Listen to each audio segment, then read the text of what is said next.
Merkel Media.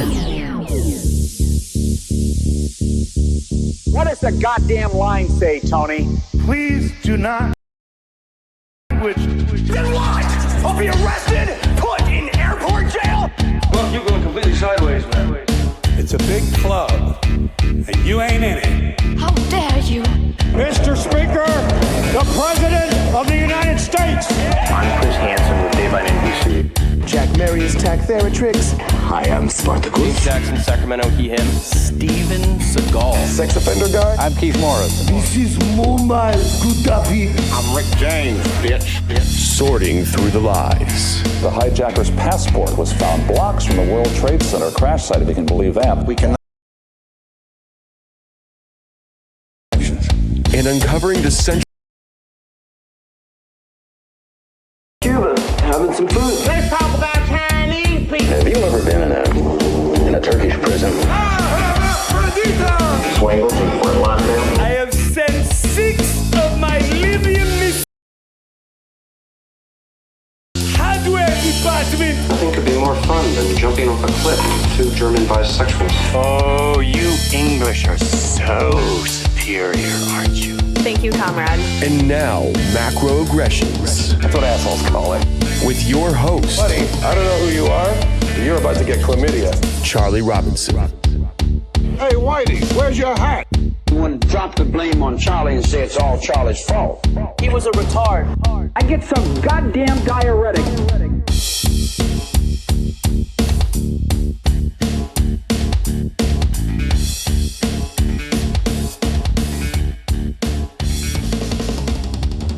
Welcome to Macroaggressions. I'm your host, Charlie Robinson. If you are watching us on Iconic, Odyssey, Rockfin, or Band.video, or you're listening wherever podcasts are served, thanks so much. We appreciate all of your amazing and continued support. We know you have a million options out there. Hey, speaking of Iconic, they've got a new offer where they'll give you a 10-day free subscription. You can just try it out if you want. I put a link in the show notes for you to go through my little link there so you can try before you buy. It's like Netflix for the alternative media. They're doing amazing stuff there. They've been a home for macroaggression since our show started, and pretty much since Iconic started as well. So we love them. We support them fully. And if you're interested in checking out what they're doing over there, take a look at that link. Health and wellness stuff, all of David Icke's archives, of course, but they're doing new movies. They're doing documentary series. There's amazing stuff there. I've done a couple, I've been a part of a couple documentaries that Rich Willett has directed that are found over there. So look, it's a good place to at least check out. And thanks so much to our amazing sponsors. We've got True Hemp Science. They've been great. Look, if you need CBD and you're not sure where to go, they're making the best hemp-based CBD out there. It's a little operation in Austin, Texas. We love them. They sent me some products, makes my shoulder work better, so I love them for that. If you're interested, you can go over there, and if you spend $65 or more, they're going to send you a free bottle of their number 81 distillate, which is a $26 value. They've got free shipping on anything over $150. So on your way out, use the promo code MACRO or go to their website landing page for us, truehempscience.com/macroaggressions. Just read up and see if it's right for you. Also, listen, we are about to enter the zombie apocalypse. I'm almost positive. I'm pretty sure we're getting there.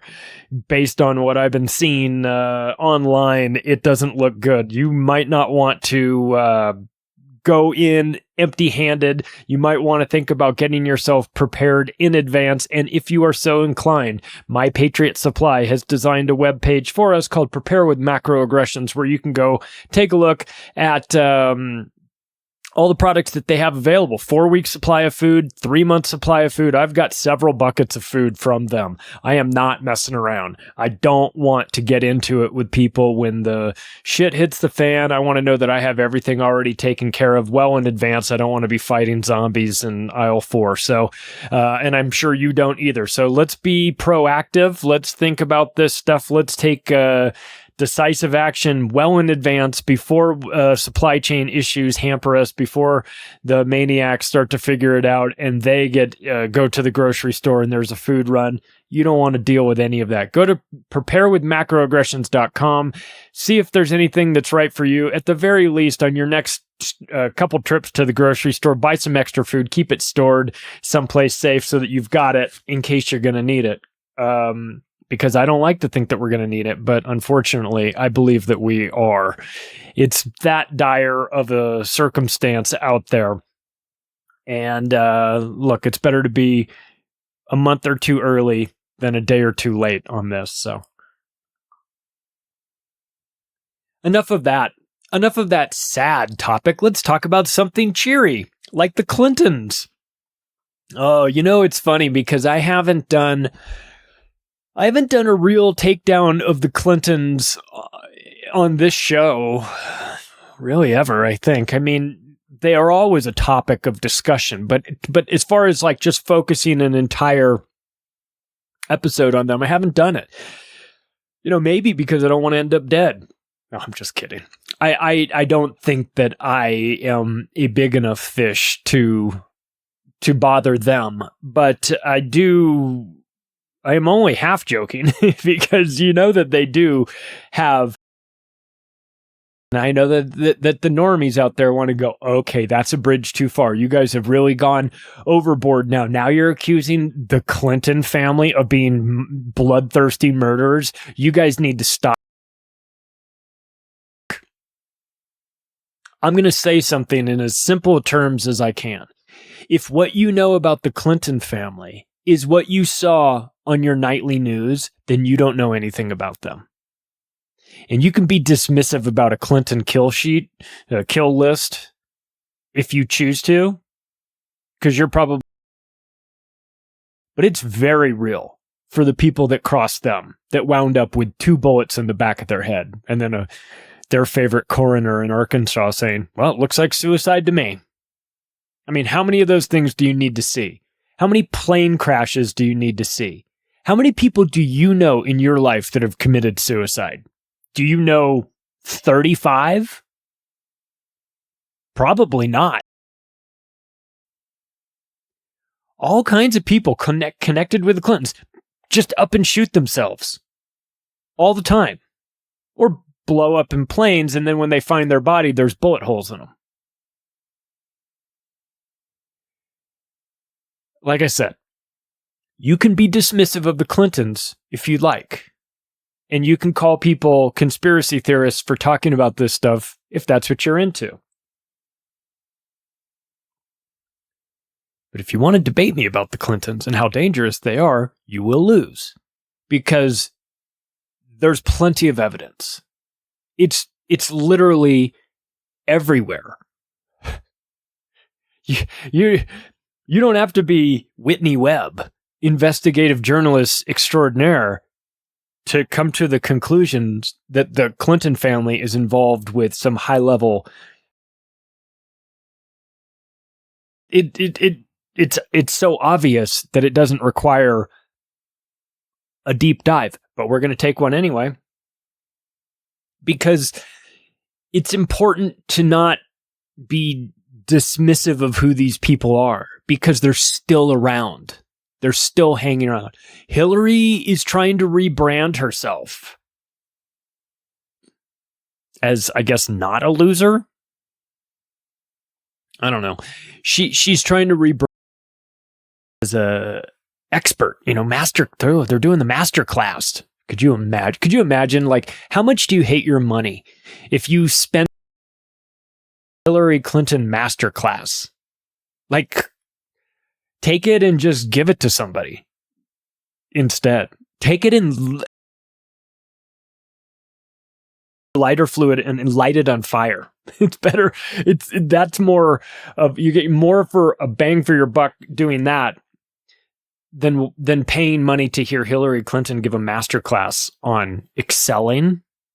What? Seriously? We're going to get into who she was. talking about her in the past tense. I wish we were talking about Hillary Clinton in the past tense. That's the problem. Did you ever see What About Bob? He's like, he's gone? He's never gone. That's the problem. And Richard Dreyfuss opens the door, and then Bob is standing right at the door, and he slams the door in his face. She's never gone. She's always right behind the other side of the door. You open the door, and it's Hillary fucking Clinton. She's always there. With her fish named Gil.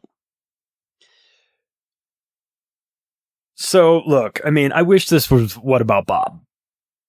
Because at least it would be funny. But it's not. It's What About Hillary? And every time I turn on the television, there she is. Like, if she had any sort of self-respect or self-awareness, because she is soulless and I think contractually obligated for eternity. I mean, maybe that's what happens when you sell your soul. But they never let these people off the hook, you understand, right? Henry Kissinger isn't like sitting at the beach, always plotting on how to create a one world government. There's no retirement party for Hillary Clinton. No, they don't do that. So let's talk about this. Let's talk about, okay, so where they started and things like that, because I think that when you understand like that the Clintons have always been involved in this, it makes a little bit more sense. It's not like Bill just got kind of roped into this once he was running for president. No. No, you don't get to the position where you're running for president unless you're fully involved in this cult. And Bill was chosen. You know, he was chosen a long time ago for a variety of reasons. And I think that part of the reason why Bill Clinton was chosen was because he has shown himself to be a soulless husk of a human being who's a rapist, a cocaine trafficker, a cokehead,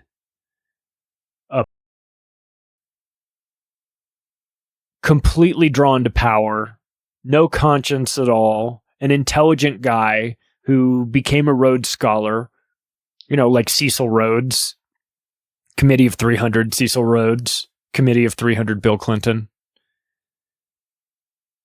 They don't allow you in the club unless you prove yourself.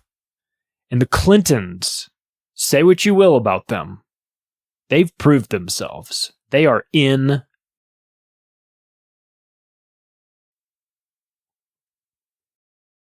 Now, there's some rumors about Hillary Clinton, about what is shown on a laptop computer that I can't confirm. So I'm not going to talk about that. I think some people know what I'm talking about. I've never seen the video. I can't confirm it. We don't have to speculate about Hillary Clinton. She's done plenty of stuff on camera. Let's start with her time at Rose Law Firm, right, where they started in Arkansas. She was, when she left that law firm, the head of the law firm said, and I wish I don't have this quote right in front of me, but it's in my Octopus book. She's talking about how she was this was like her boss at the law firm. He was saying that Hillary Clinton was one of 3 people in his like 40-year career that he refused to write a recommendation letter for because he described her as being one of the most criminal and soulless attorneys that he had ever seen in his entire life, and that she was, by all accounts, a criminal involved in criminal activities who didn't give a shit about the law. I'm paraphrasing, but it was a brutal takedown of her. He was like, I'm not writing a recommendation letter for her. Are you kidding me? Do you know her? She's the worst, you know? So we've got that. We've got her starting at Rose Law Firm. We've got the Whitewater in that they were involved in, which was real estate. We've got cattle futures, which Hillary Clinton got 100x return on her investment in cattle futures. Fuck that. Because we know Hillary Clinton's not good at picking cattle futures. So there's something going on there. We have the death of Webster Hubbell and Vince Foster tied to her, tied to that law firm.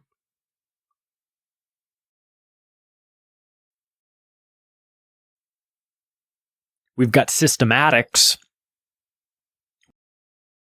the Promise software that they were involved in. And then that drags in a whole cast of characters, including Robert Maxwell. Gee, I wonder why the Clintons, well, are still friends. I wonder why was at Chelsea Clinton's wedding. They're all friends because the Clintons were involved in Systematics, which is the Promise software. Robert Maxwell was involved in that software, selling that software system to countries that had a backdoor in it, that so that the Israelis could spy on these countries through this software system. It's more than likely what wound up getting him killed. It definitely got Danny Casolaro, the author of The Octopus, killed when he was 44. Of course, it ran through my mind that I wrote The Octopus of Global Control when I was 44, hoping that because I didn't focus on the Promise software, that I don't wind up stabbed to death. Oh, I'm sorry, committing suicide by slashing my own wrists in a bathtub a bunch of times, especially when Danny Casolaro was well known to be terrified of blood and not the type of guy that would kill himself in that way. When you start talking about Promise software, it leads you to the Mossad, which is the Israeli CIA, better term. It leads you to the NSA, which is 7 of the CIA, even though most people don't really think of the NSA all that much. I guess maybe Snowden made people think about it for a while.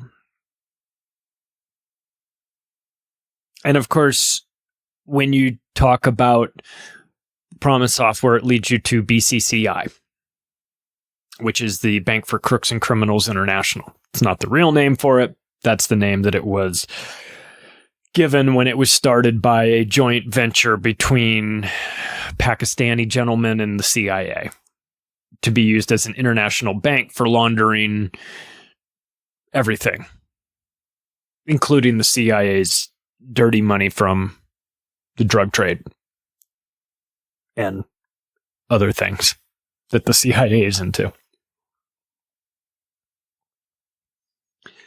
So let's talk about BCCI since we just mentioned it. This was the dirtiest bank in the world. It was started in the 80s. It was closed down in the 90s. It was so criminal that it was like the Bush family was deeply involved in it. They always have like one layer of protection. They go, oh, we didn't start it. Oh, but your best friend started it. Well, yeah, maybe, but we didn't start it. So, but George H.W. Bush deeply involved in this. And of course, before being president, he was the head of the CIA for a long, long time. He was the vice president. He was the president. He's skull and bones. He's one of the worst people in the world of all times. He's Committee of 300. He's deep. George H.W. Bush, one of a handful of people in the 20th century that was really involved in some of the most devious components of of humanity, really. I mean, he was in it. So, this bank was involved in money laundering. It was set up.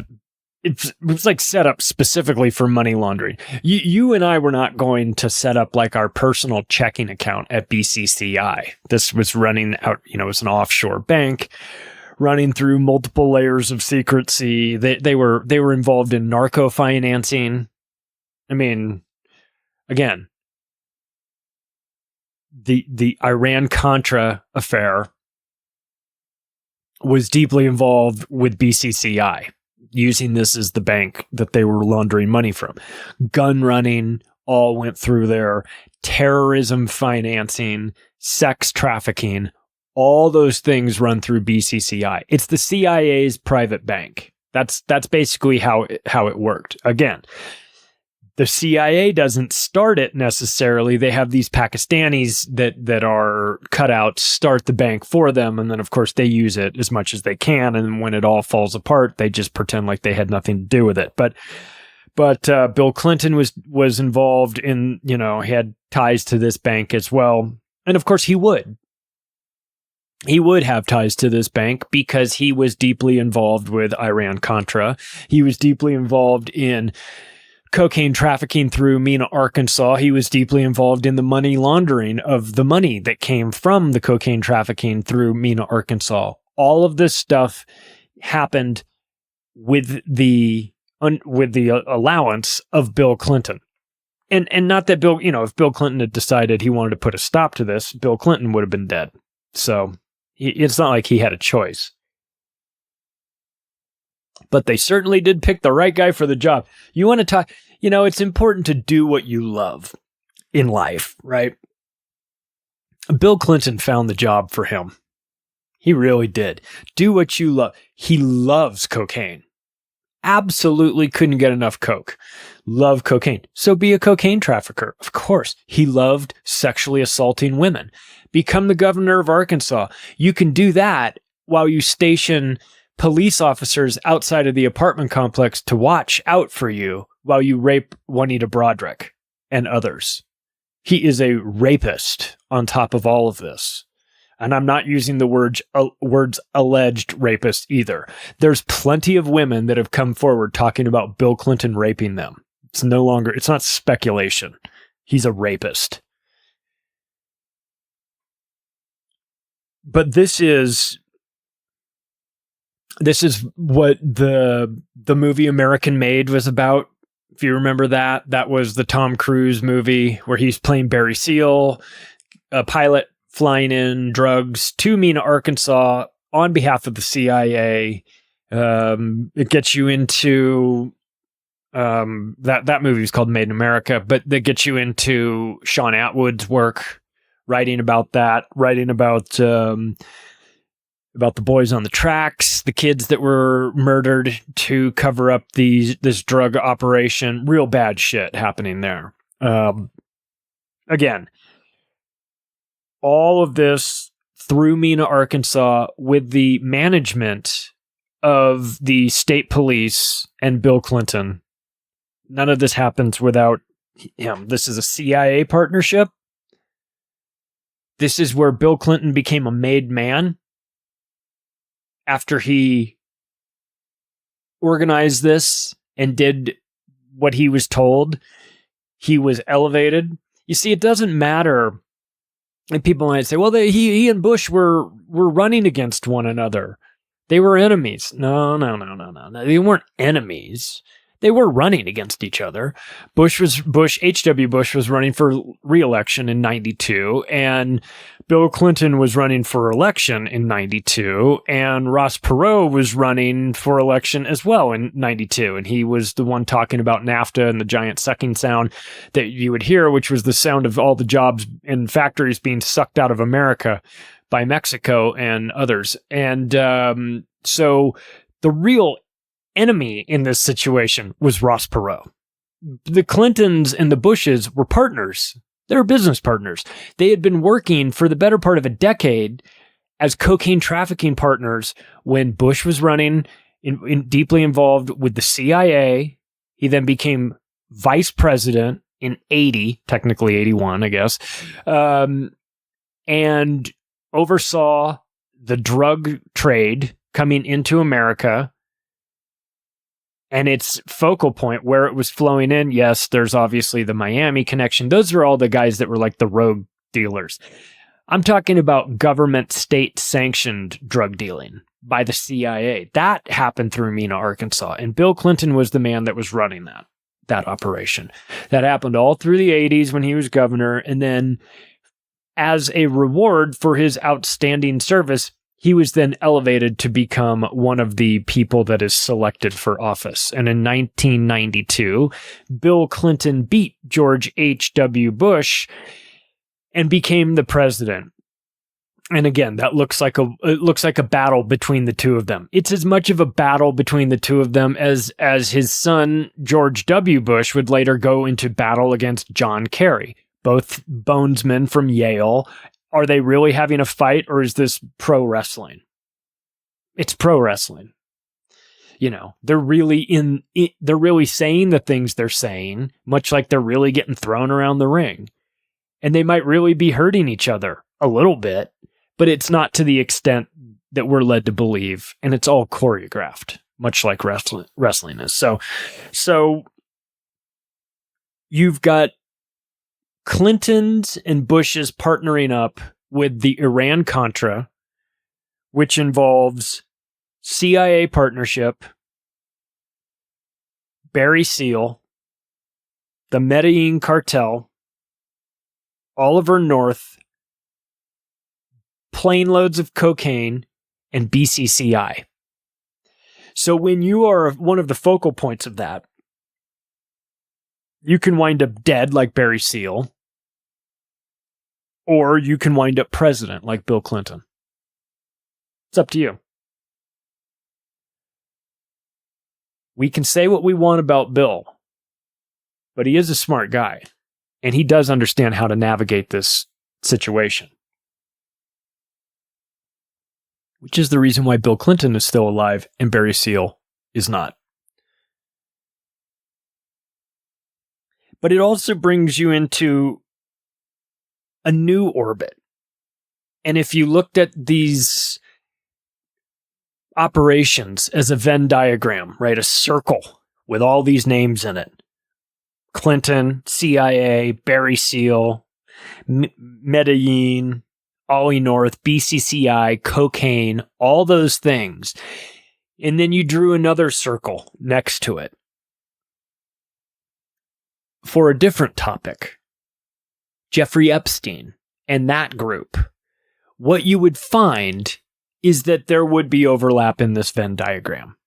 And where that overlaps is through Bill Clinton.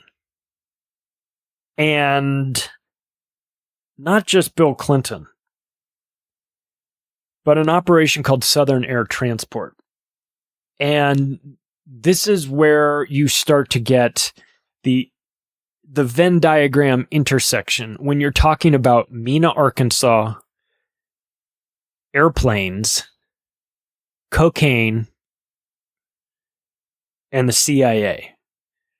You wind up picking up additional bad guys into this circle. And if you run back the clock to Vietnam, pre-Ollie North, pre-Iran-Contra, what you find is there was a group called Air America.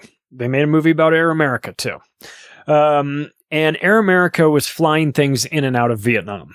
And one of the things that they were doing is they were using an Air Force, and I don't mean a military Air Force, I mean a group of planes, part of a group called Southern Air Transport. It's like the CIA's Air Force of passenger jets, cargo jets, and things like that. They're not fighter jets, they're not bombers, they're anything. They're commercial jets.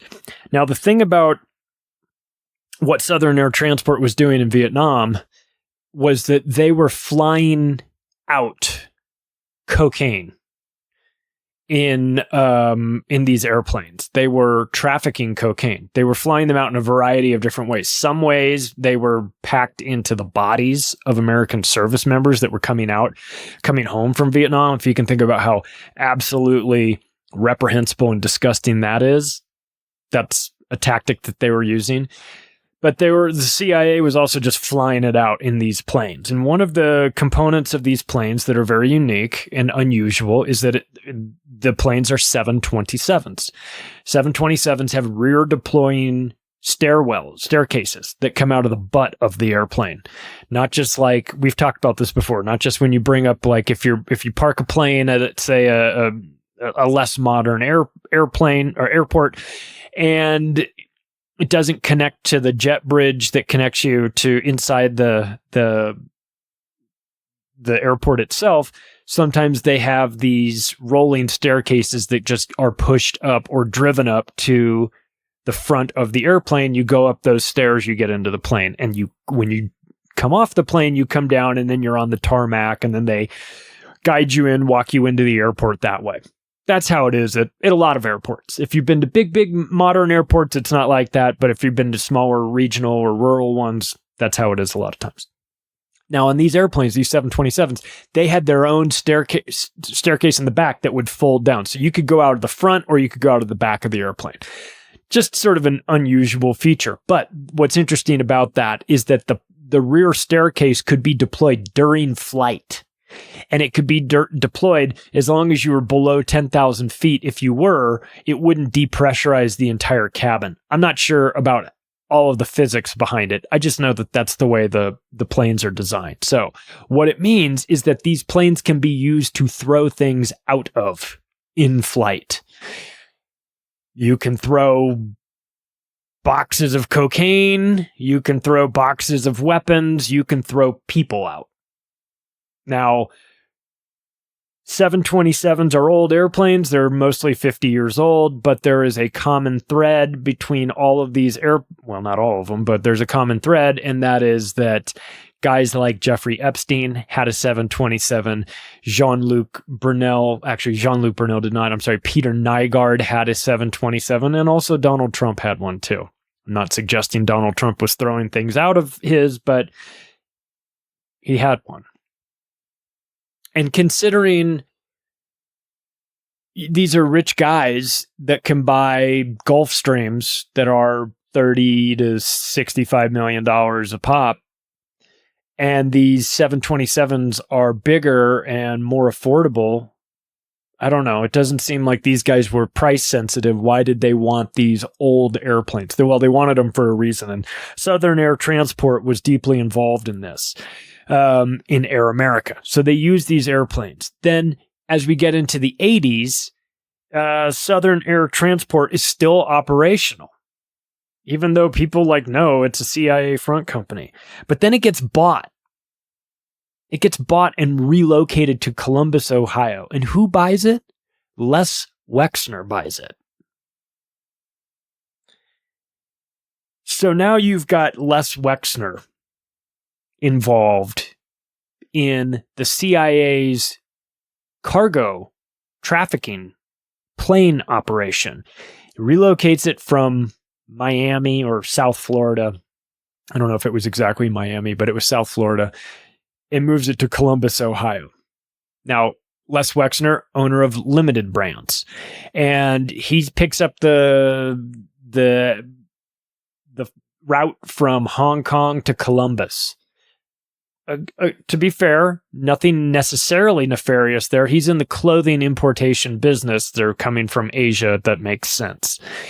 But considering Les Wexner and what he's into, running, being a co-founder of the Mega Group and deeply involved in sex trafficking through Epstein and guys like that, then I have questions about his choice in airplanes. But this is where you get Bill Clinton showing up again in this through his ties to Epstein, through his ties to Wexner, and Wexner's being a co-founder of the Mega Group. It brings you into Adnan Khashoggi, who is one of like a legendary weapons arms dealer, uncle of Jamal Khashoggi, who got put through the meat grinder by the Saudis.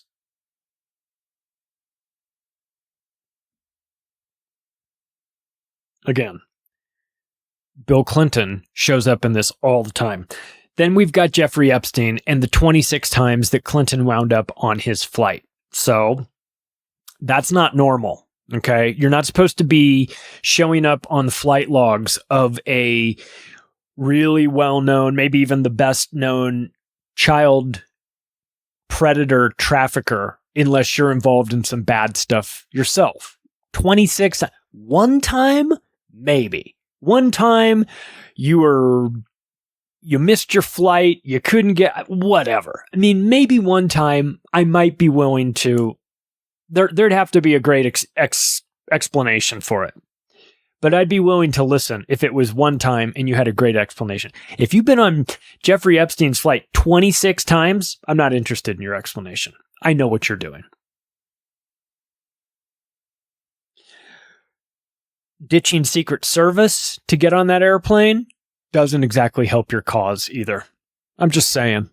If you're trying to spin that as, oh, we were just friends, you know, we like to talk about friends with physics stuff. That's fine if you take your Secret Service detail with you. But if you're ditching them, like Bill Clinton kept doing, not interested in your explanation. Just say you were there to rape girls, rape kids. Just say it, because that's what you were there for, if you're Bill Clinton. We've got Bill Clinton's deep involvement as president. So he was president from 92 to 2000. And one of the things that he did was he created the omnibus crime bill. Now, to be crystal clear, it wasn't all his idea. George H.W. Bush, his partner in the cocaine business, you know, it was his idea, because when you're running the largest cocaine trafficking empire on the planet, you also need to come up with the concept for the private prison industry so that you can make money on both ends, because these guys are psychopaths and that's how they think. So they came up with the idea of the private prison industry. And they knew that the laws that they were going to put forth, this omnibus crime bill, which was created and conceptualized by George H.W. Bush and then put into place by Bill Clinton with the help of Joe Biden in the mid-90s, this really cemented the industry of the private prison complex and all of the disgustingness that comes from that. We had a episode with Dance and Dave from Surviving the System. We talked about the ins and outs of that. It's a horrible, it's a stain on humanity that there are private prisons. But the guys that invented them, George H.W. Bush and Bill Clinton, among others, I'm not trying to say that they were the only ones, but just understand that the people that were at the forefront of creating the private prison industry were simultaneously running the largest cocaine trafficking operation the planet has ever seen. So just know that. And this omnibus crime bill that Bill Clinton put forth, if we're going to talk about what his legacy is, well, it destroyed the black community. It absolutely gutted it. Because of the mandatory minimum sentencing, the changing of drug laws and sentencing mandates for rock cocaine as opposed to powdered cocaine, because rock cocaine was seen as a black drug and powdered cocaine was seen as a white drug. So they wanted disproportionately large prison sentences for people that were possessing rock cocaine, the black community, the poor community, according to them, than the sentencing guidelines for anyone that had powdered cocaine, who's just, you know, on their way to their job at a hedge fund, is doing bumps in the bathroom. They don't want those guys to go to prison for anything, but they want the black community or the poor white trash community or whatever that has the misfortune of fucking around with crack cocaine and gets themselves in a trap. They want those people to not just ruin their lives with a drug addiction, but they want to ruin their lives with incarceration. Obviously, they'll never be able to vote again. They want to destroy society. Again, because you have to remember who these people are at their core. They're all part of this committee of 300 whose goal is to depopulate and destroy society. So, of course, this fits with their mentality. So while he's creating the private prison industry, while he's destroying the black community, he's simultaneously pardoning Mark Rich, his Israeli money man.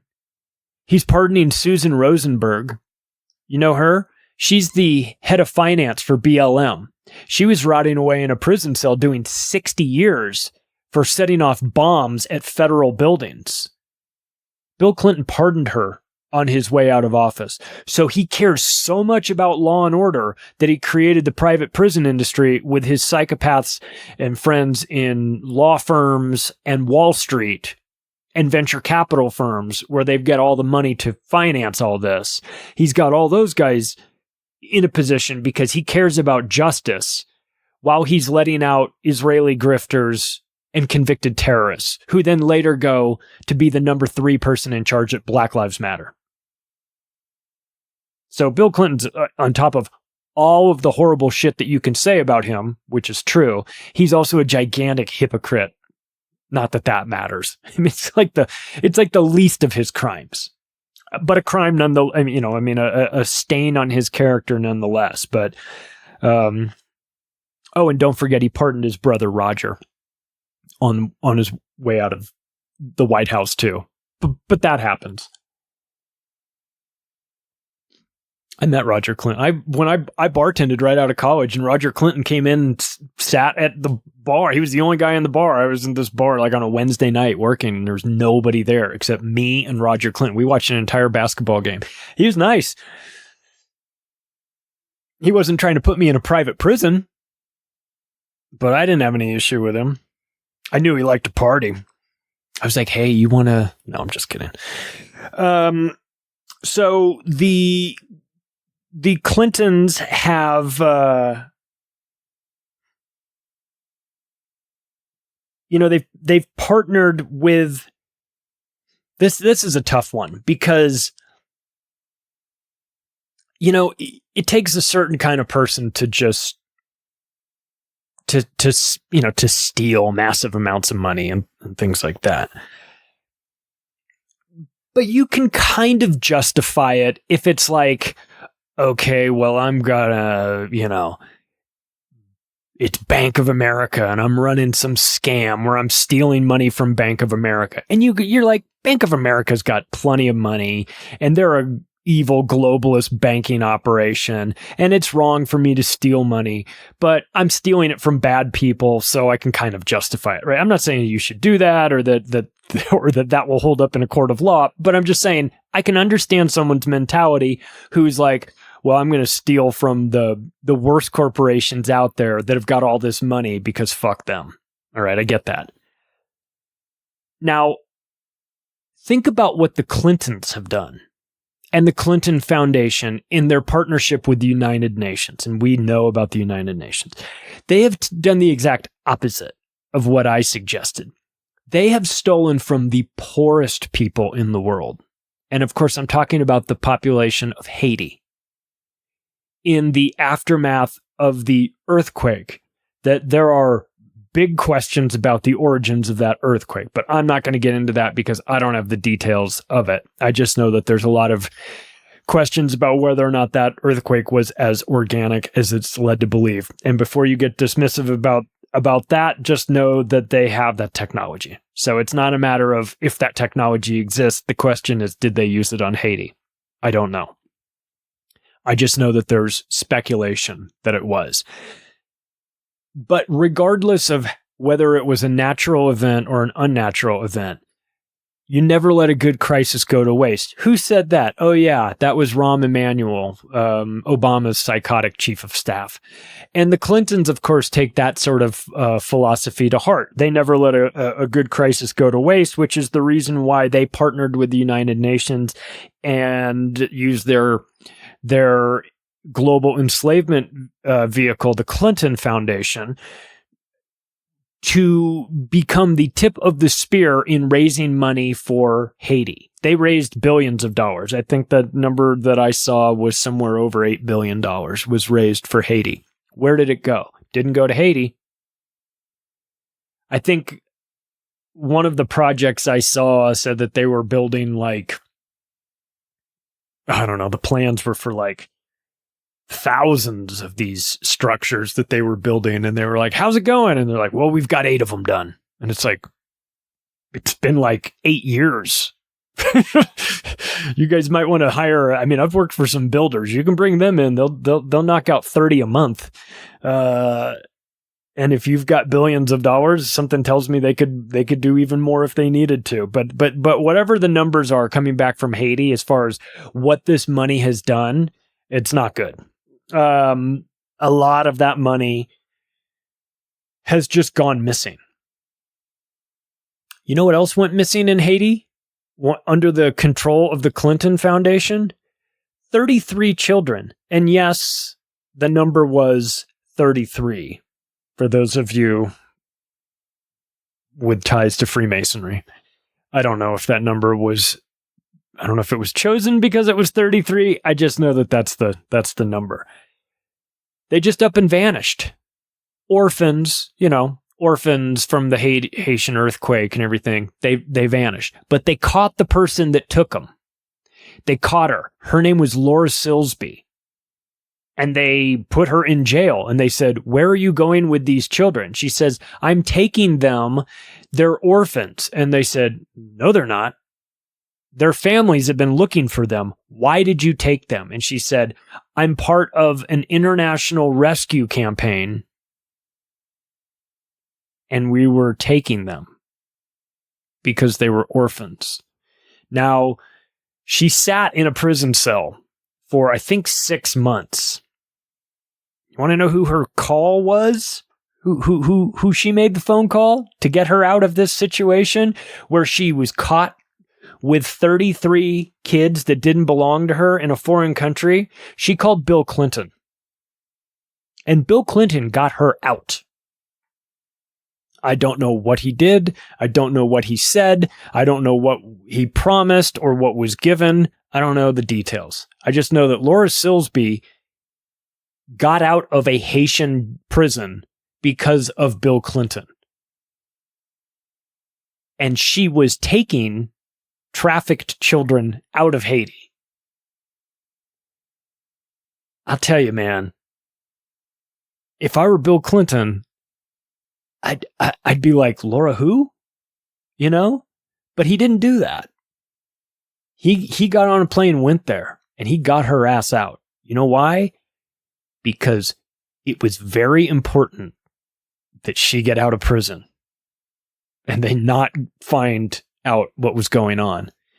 So they brought her back to the United States and they gave her a good job. You know what she's in charge of? She's in charge of the Amber Alert system now. The Amber Alert system, for those of you not in America, is the system that's used when kids go missing in America. Just put the child trafficker who got busted stealing 33 kids out of Haiti in charge of the Amber Alert system that looks after lost kids. Thanks, Bill Clinton.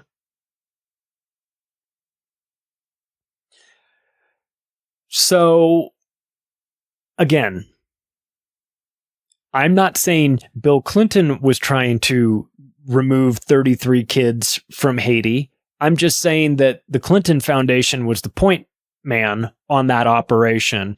And when the person that did get arrested trafficking the kids got their phone call, they called Bill Clinton. And Bill got them out. So if there's a whole Three's Company style misunderstanding that I'm just missing, that really she was taking the 33 kids down to the Regal Beagle and Chrissy forgot to give the message to Jack and all. I'd love to hear it. Something tells me there's no Regal Beagle in this story. After Hillary Clinton lost the 2026 presidential election to Donald Trump, an embarrassment of epic proportions, especially when you handpick the guy to be your opponent. So, because you think you can curb stomp him, and then you've got your Maggie Habermans of the world writing puff pieces for you that you can contact in the media, and you still lose to Donnie Tiny Hands, the clown emperor. You become the joke of politics, which of course is what Hillary Clinton has become. But I'd like for people to understand one thing about Hillary Clinton losing the presidency. And I ask you, if this does not sound a tiny bit suspicious to you, the day after she lost the election, and I mean the next day, the Clinton Global Initiative Charity Foundation shut its doors. Closed. Not the Clinton Foundation, the Clinton Global Initiative. There's a difference. It's a charity group. You know what they do? They go around the world fixing problems. You know, there's all these problems in the world, but the Clinton Global Initiative goes around the globe, you know, with their initiatives, fixing all the problems. But guess what? When Donald Trump won, apparently, and I can't confirm this, but apparently the following day, all the problems in the world just fixed themselves. And the Clinton Global Initiative was no longer needed, so they closed their doors. Not at all suspicious or anything. Not at all an influence peddling racket that just went out of business because their candidate lost or anything like that. It's totally not an influence peddling racket that just shut its door the day after they lost the election or anything. Honk. Like, give it a month, you know, like don't make it look so obvious. But then again, this is the group that just puts bombs in airplanes and blows their guys up. They blew up Ron Brown in Croatia. You know, I mean, they don't give a fuck, I guess.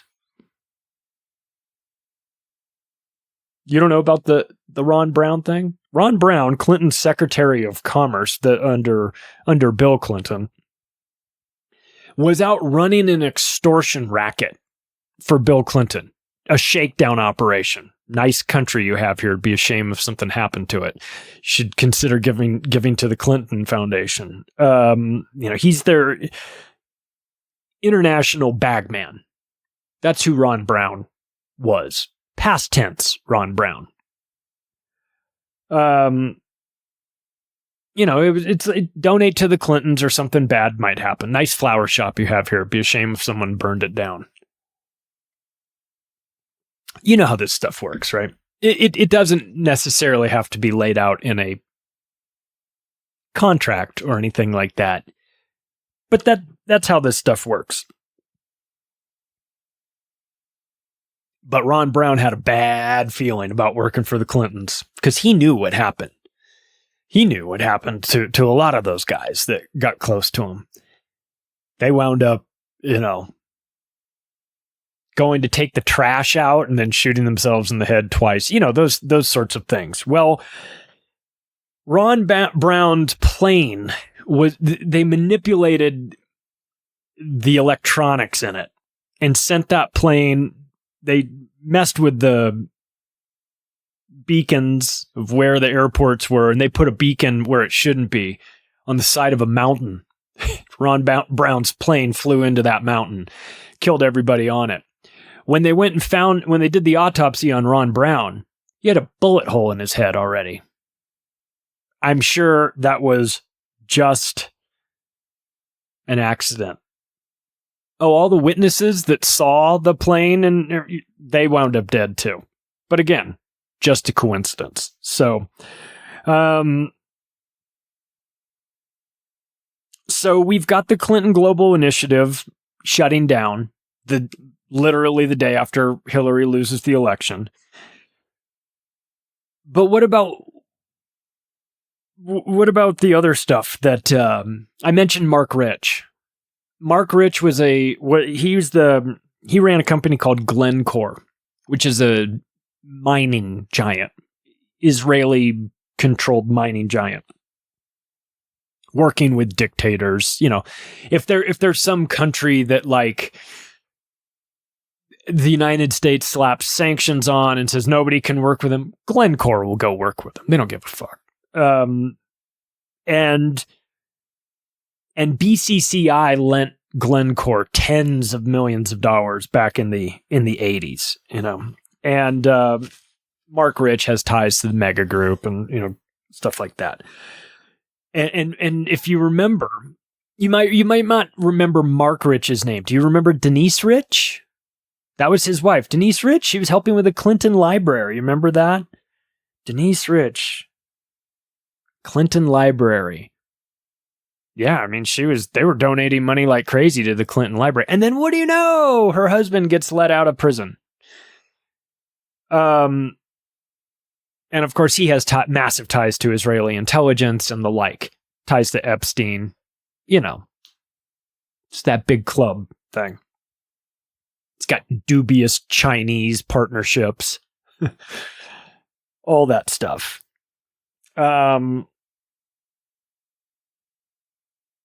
So that's Bill Clinton while he was in office. What about Hillary?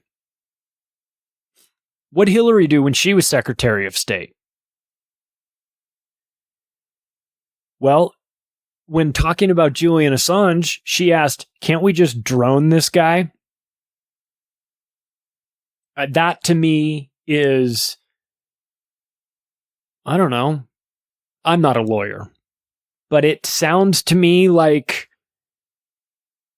conspiracy to commit murder. When you're in a position like her, I don't know. Maybe it doesn't fit the legal classification of that. I don't know. Not that it matters, because they're never going to get charged with any of this stuff anyway. But we've got the Julian Assange threats of drone striking him. We've got the Gaddafi. We saw, he died. Cackle, cackle, cackle. So she's admitting to that. So, you know, Hillary is a deeply flawed psychopath in her own right, of course. We know about,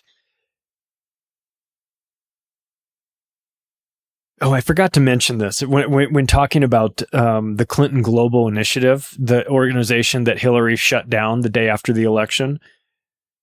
There's 50 people connected to CGI that were convicted of influence peddling, but never the Clintons, though. I mean, could you imagine having like 50 people tied to your organization that all go to prison for influence peddling? And they're like, oh, there's nothing going on with this organization. And then the day after she loses the election, she shuts it down. Probably for the best anyway, right? So what are we talking about with her? Well, we're talking about Whitewater. She was involved in that. That's 230 acres of land that they were going to build vacation home lots on. Interest rates went up. The deal went bust. There was a bunch of people involved in savings and loan scandals, McDougal bank fraud. Bunch of people went to jail. They were mad at the Clintons, but you know, nothing ever happens to the Clintons. Vince Foster commits suicide. Some, you know, which was totally sketchy. body was moved, all that shit. So he was their Whitewater. He was their lawyer. I mean, look, every time somebody in Arkansas that had ties to the Clintons wound up dead, they put the same coroner on it. And then that coroner would always say, well, it looks like a suicide to me. Or it looks like something different than what the obvious is, which is this person was murdered, or this person, was killed and made to look like a suicide, or whatever. The Clintons had tax issues. They said that they were broke. They weren't. There was issues of them illegally moving money from businesses to personal accounts and back and forth. And all these lawyers that were involved with them were definitely being investigated for a lot of stuff. And then they would turn up dead. But there's a lot of that. A lot of people with information about the Clintons that turn up dead as well. I mean, what about Seth Rich? What about this guy? Well, they say it was a robbery, except it was the worst robbery in the history of robberies because they didn't take his watch, they didn't take his cell phone, they didn't take his wallet, they didn't take his jewelry. They didn't take the things of value that you would take during a robbery. It was a robbery in which they robbed him of, I don't know, maybe a thumb drive, some information on it. Maybe there technically was a robbery there. But when Hillary Clinton is involved, and this guy apparently has the dirt on her, you know what happens when you mess with the Clintons, correct? They will come for you. They will make it look like a suicide or an accident or whatever. You've got some of the things. I don't know. I don't know if you want to directly lay this on Bill Clinton, but Waco. I think I have to put Bill Clinton in that category. I understand that there were other people involved in the decision as well, but it's a very Bill Clinton thing. I mentioned Juanita Broderick. What about Jennifer Flowers? What about all the women that Clinton raped? What about all of them? To get the shit beat out of them by him. He's a savage, man. I think people forget about that. Especially now. I think a lot of people are like, they feel sorry for Bill because he's got to, he's stuck with Hillary. Don't feel so. I mean, I get it. It's kind of a joke. I would feel sorry for Bill too, but don't let that little old man act fool you. Bill Clinton's a stone cold psychopath, the highest order. Brilliant guy too. You become a Rhodes Scholar for a variety of reasons. One, you've got to have the intellectual horsepower to do that. Can't be a dummy. But then they mold you. Cecil Rhodes, man, he was involved in the diamond mining and the gold mining and the Rhodesia and South Africa and all of that. He was a Rothschild agent. He was a colonizer, member of the Committee of 300, involved in world government. And you bring in people like Bill Clinton and Rachel Maddow. She's a Rhodes Scholar too. And you mold them into the agents that you want them to be. And then you put them in positions where they can network with some of your other psychopathic friends. Like Ghislaine Maxwell and Jeffrey Epstein and all of these people. What about the business dealings of the Clintons? They've got some shell companies. The Bush-Clinton-Katrina Fund. How much money do you think went missing through the Bush-Clinton-Katrina Fund? I'm going to guess all of it. Maybe not all of it. I got to leave something in there. My guess is as much of the money as they could steal, they stole it. Clinton Climate Initiative. Oh my God. You want to take two sketchy things and put them together, the Clintons and the Climate Initiative, and you have Scam City. The Clinton Foundation, which we know, and Charles Ortel has called the largest charity fraud organization in the history of the world. That he has identified over $100 billion that the Clintons have stolen through the Clinton Foundation. Here's another one. I'm sure this organization is completely on the up and up. Clinton Foundation HIV/AIDS Initiative. Trust the science. Clinton Justra Sustainable Growth Initiative. Frank Justra is a Canadian scumbag. So they're doing international partnerships for sustainability, because the Clintons are super concerned about saving the planet as they murder everybody on the planet. And they are 50% owners, the Clintons are, in the shell company called the Haiti Development Fund. I just wonder what it was they used those funds for. Because the Clinton Foundation, in 1 year, spent $34.8 million on salaries. Really? Who did you hire? LeBron James and Alex Rodriguez? $34.8 million on salaries? You guys are supposed to be a charity. $8 million in travel? This is 1 year. I'm assuming that they're, chartering the space shuttle or something. Like, gotta get to Miami in 4 minutes. $12 million on meetings. And by meetings, I think we all know that means pedophile parties with hot dogs and walnut sauce and God knows what else. And then another $91.3 million in fees and expenses, which I assume means blowjobs for Bill. I mean, I think that's reasonable. So, what are they doing? What's the Clinton Foundation doing with all this money? You've got $91 million for fees and expenses, another $35 million in salaries, and another $20 million in travel and meetings. It's a fraud. This is why Charles Ortel calls it the largest criminal fraud organization in the world. Because it is. It's a shakedown racket that they've been using for a long, long time. All these foundations, Bill and Melinda Gates Foundation, Rockefeller Foundation, Carnegie Foundation, be very suspicious and careful of these because they're just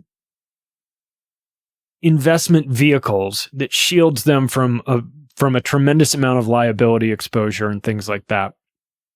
It hides a lot of the partnerships that they're involved with, and it's a tax-free foundation. So, this is how you get around paying all those pesky taxes and things like that. So look, the Clintons are a dangerous organization. I mean, it's beyond just the two of them at this point. It's an organization. I think that if you were to have an actual investigation, you would find that the Clinton Foundation is knee deep in some horrendous things. And Bill Clinton and Hillary Clinton, if we were living in a decent and honest world, they would die in prison for what they've done. You can ask the Secret Service that managed Hillary when Bill was president what they thought of her. They've been very open about their hatred of her. Not that that means anything. She's an unlikable person who has serious physical limitations. We saw that on September 11th, 2016, of her at the 9/11 memorial getting dragged into the van because she couldn't make it physically. plenty of reports of her being on the campaign trail against Donald Trump, being wheelchaired everywhere she went because she couldn't walk. There's big problems with her. She's got physical problems to go along with her psychopathy, of course, her narcissistic personality disorder, and all of the like. So just be very careful about the Clintons. And this is not meant to say that this is, that this brand of insanity is limited to the Democratic Party or anything like this. As you know, once you get to these higher levels, the Democrats and Republicans are all blended together. It's all one big club. This is not meant to be a right versus left sort of thing. This is a world government operation. The Clintons have been important in this. They both come from the same line of thinking, which is that the ends justify the means. And if there's something that can definitely be said about the Clintons, is that they are one of the most dangerous crime families out there.